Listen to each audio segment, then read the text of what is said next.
ہم اپنے اس رمضان کو جو آ رہا ہے، قریب آ رہا ہے، اس کو کیسے بہتر سے بہتر گزار سکتے ہیں، اور خاص طور سے اپنی اولاد کو ہم اس کے بارے میں کیا نصیحت کر سکتے ہیں؟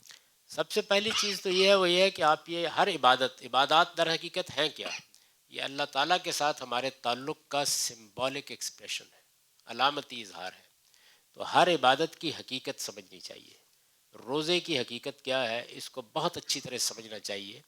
آپ اگر زحمت نہ ہو تو میری کتاب میزان میں روزے کا باب نکال کے پڑھیے، اس میں نے بتایا ہے کہ روزہ کیا چیز ہے۔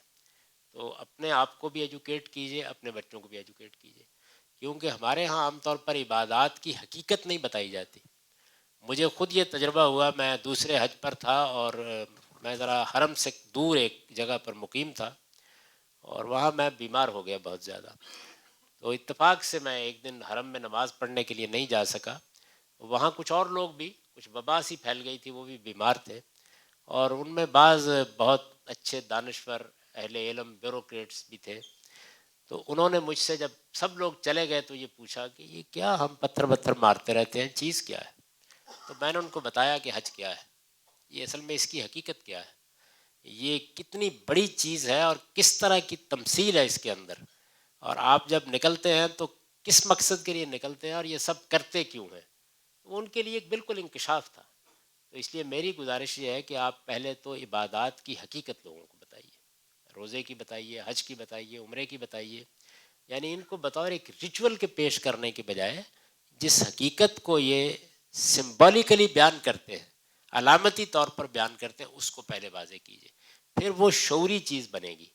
دوسری چیز یہ ہے کہ یہ سمجھیے کہ جس طرح ہر انسان کو یہ ضرورت ہوتی ہے کہ اس کو کچھ بہتر کیا جائے، یعنی زنگ لگ جاتا ہے طبیعت کے اوپر، نفس پر زنگ لگ جاتا ہے، روزمرہ کی مصروفیات، کاروبار، اس کی مشاغل، ملازمتیں۔ تو آپ دیکھتے ہیں کہ حکومتیں بھی یہ کوشش کرتی ہیں کہ وہ اپنے کام کرنے والوں کو کسی ریفریشر کورس سے گزارے۔ بالکل اسی طریقے سے اللہ تعالیٰ نے بھی یہ بندوبست کیا ہے کہ سال میں کوئی 720 گھنٹے کی ایک تربیت گاہ ہو جاتی ہے، کام بھی چلتے رہتے ہیں اور تربیت گاہ بھی منعقد ہو جاتی ہے۔ اس کو ایک تربیت گاہ سمجھ کر آپ اس میں داخل ہوں، اور یہ سمجھیں کہ ہمیں یہ ایک موقع مل رہا ہے جس میں اپنے آپ کو ہم پاکیزہ بنائیں گے، پاکیزگی کو سمجھیں گے، اور یہ کوشش کریں گے کہ جو زنگ لگ گیا اس کو اس مہینے میں اتار لیں۔ اس مہینے میں کوشش کریں کہ قرآن مجید کو سمجھ کر پڑھنے کی توفیق مل جائے۔ یعنی ہمارے ہاں وہ سن لیا جاتا ہے، نہ پڑھنے والے کو معلوم ہوتا ہے کیا پڑھ رہا ہے، نہ سننے والوں کو معلوم ہوتا ہے کیا سن رہے ہیں۔ تو قرآن مجید کو سمجھ کر پڑھ لیا جائے۔ ضروری نہیں کہ آپ ختم ہی کر لیں، کچھ حصہ پڑھ لیں، کوئی چند صورتیں پڑھ لیں۔ قرآن مجید اس لحاظ سے بڑی کمال کی کتاب ہے کہ اس کو آپ جہاں سے بھی کھول لیں وہ اپنا میسج پہنچا دیتی ہے۔ تو کچھ تھوڑا وقت اس میں صرف کر لیں، اور اسی طریقے سے اگر دین کے علم کے حاصل کرنے میں کوئی کمی رہ گئی ہے تو کسی اچھے لٹریچر سے، اچھے صاحب علم سے کچھ مزید تعلیم حاصل کر لیں۔ یہ چیزیں ہیں جن کو سامنے رکھنا چاہیے، لیکن ظاہر ہے ہر آدمی اس کا لائے عمل اپنے حالات کے لحاظ سے بتائے گا اور اسی کے لحاظ سے بنائے گا بھی۔